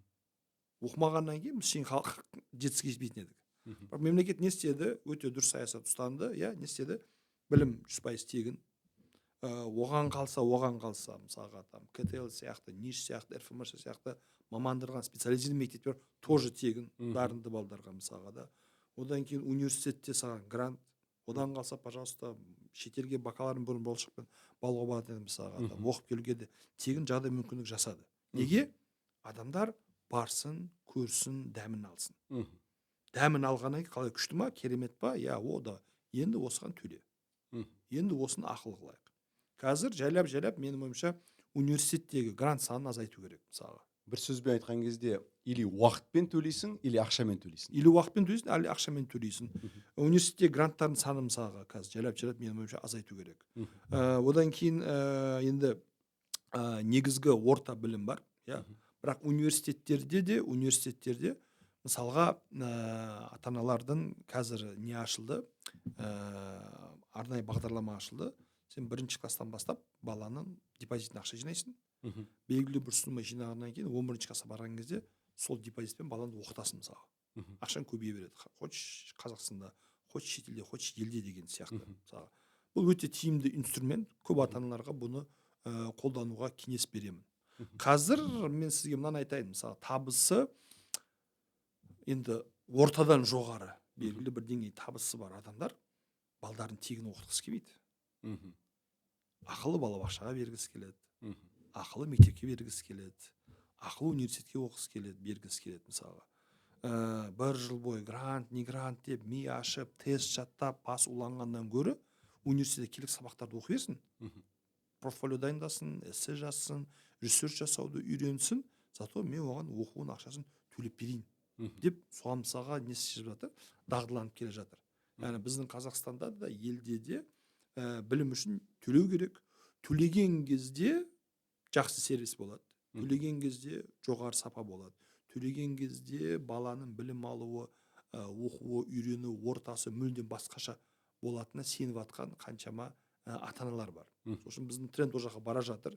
И жалпы бұл дұрыс деп. Бірақ үнемі оған мүмкіндігі болмайтын, қол жеткізбейтін, тегін арқылы да жетістікке жетуге болатын механизмдер менің ойымша болу керек. Механизмдер менің ойымша болу керек. Әрине. Ондай жастарға мүмкіндіктер жасалу керек. Оған біз мына нәрсені түсіндіруіміз керек. Тегінге мысалға ата-ана мынандай нәрсе ғой. Ата-ана мысалға баланы тәрбиелеген кезде, ішкізген кезде, жегізген кезде ол ақы алмайды ғой. Иә? Мен саған бұны жасадым, сені жақсы көрген үшін. Но взамен баласынан не алады? Эмоция. Жоқ. Лояльность. Сен мені асырадың, бақтың, қақтың, жағдай жасадың, әкешім саған көп рахмет, анашым сіздерді өте жақсы көрем. Ертең ол әке-шешесіне опасыздық жасамайды. Ертең ол әке-шесіне қарайды.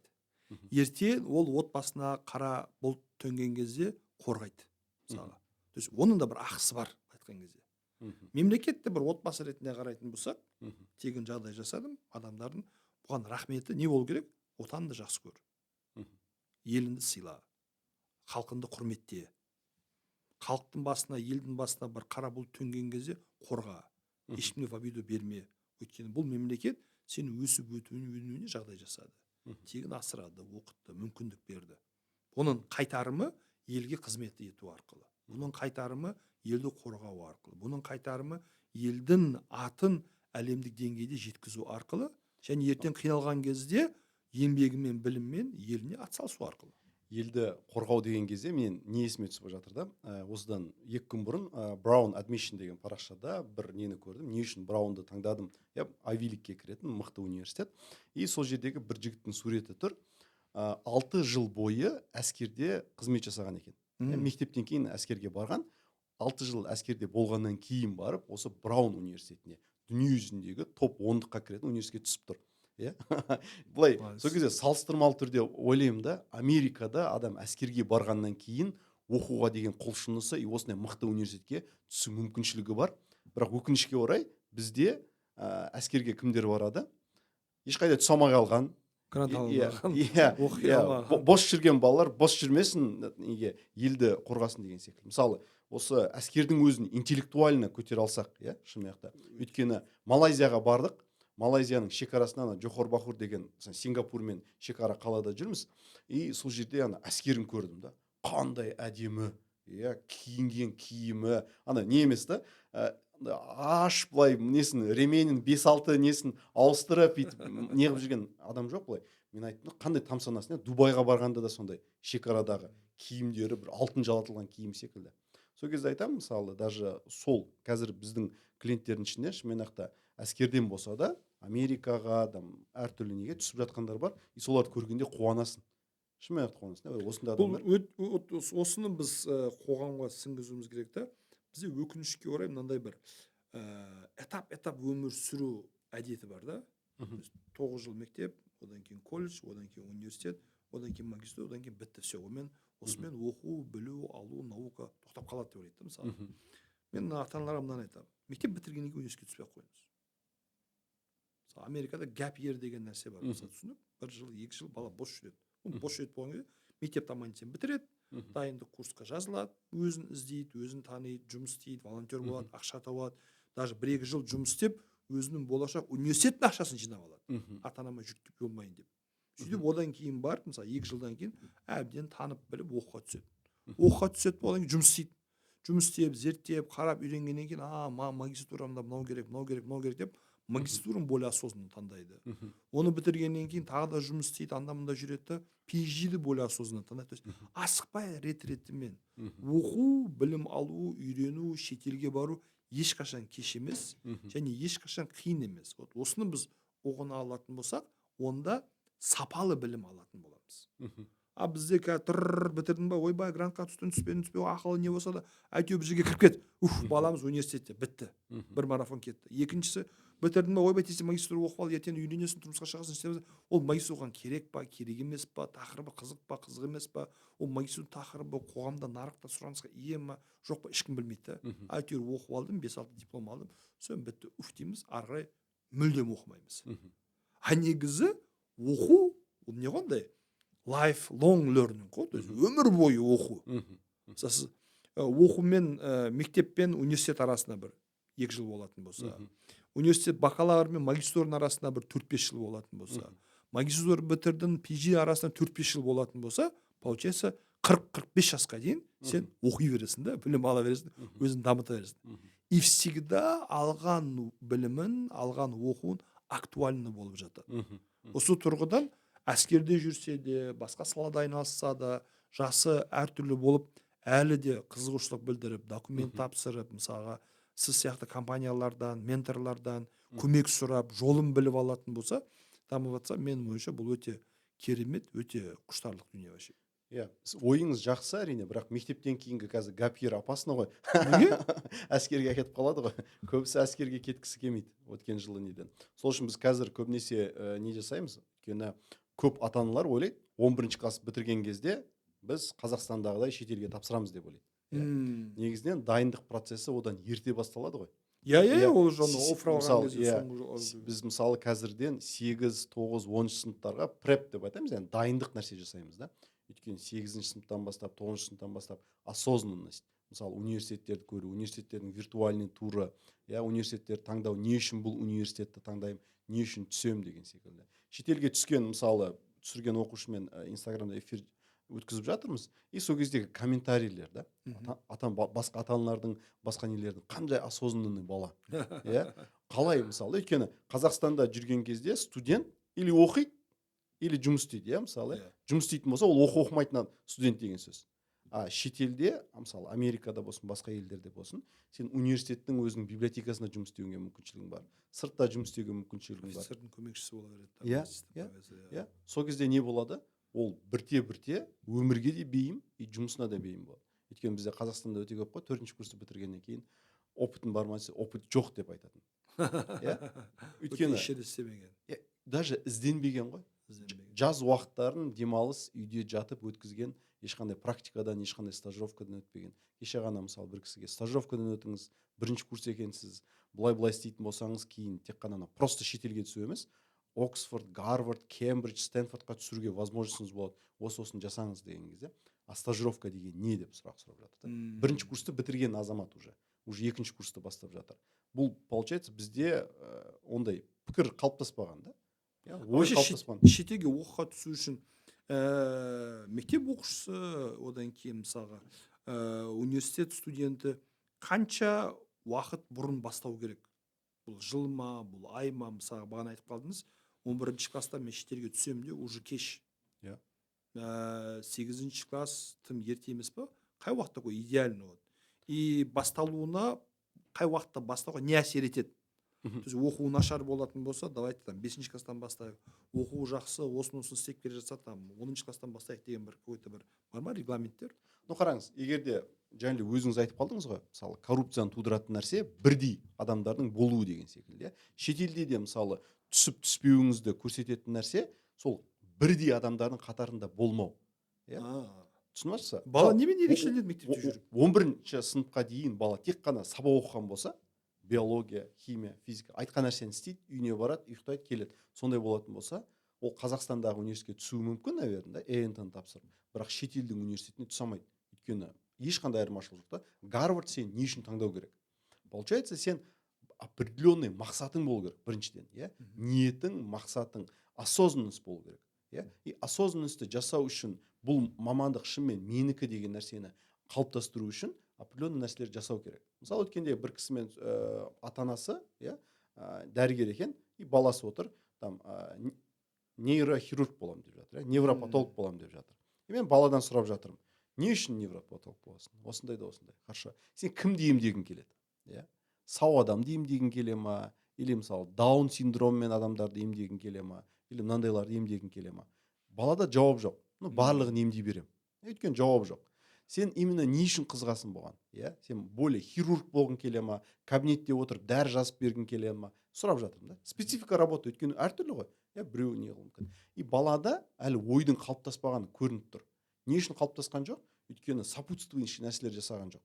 Мысалы, қазір шетелде, Қазақстанда жоқ нәрселер бар.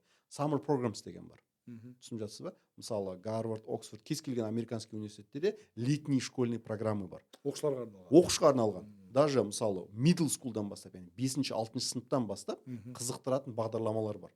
11 классқа дейін. Соларға балалар қатыса алады. Бірінші жыл маған қатысса, екінші жыл маған қатысады. Бірте мен осы роботикске қызығамын ба, қызықпаймын ба? Инженерный маған қызық па, қызық емес па? IT вообще менікі ма, менікі емес па? Немесе мен вообще социальный наукаға баруым керек па деген секілді сұрақта бала жауап ала алады да. Ол сұраққа просто сөйлесу арқылы, бір психологиялық тест арқылы, екіншіден жауап алуға болады. Бірақ егер сіз ол дағдыны дамытпайтын болсаңыз, ол қиын. Мысалы, сіз айтып жатсыз және де, мен олимпиададан бірінші орын алдым деп, иә. Сіз қазір галап тесті тапсырасыз да, сізде ол жақта achiever деген нәрсе шығады. Да? Иә. Шығады ма? Иә. Енді қарап жатыңыз. Мен сізге тест тапсырмай-ақ айтып жатырмын да оны. Енді получается, осындай нәрседен жасау арқылы мен сізбен сөйлескен кезде сізде қандай қасиеттердің дамып жатқанын сізге айта аламын.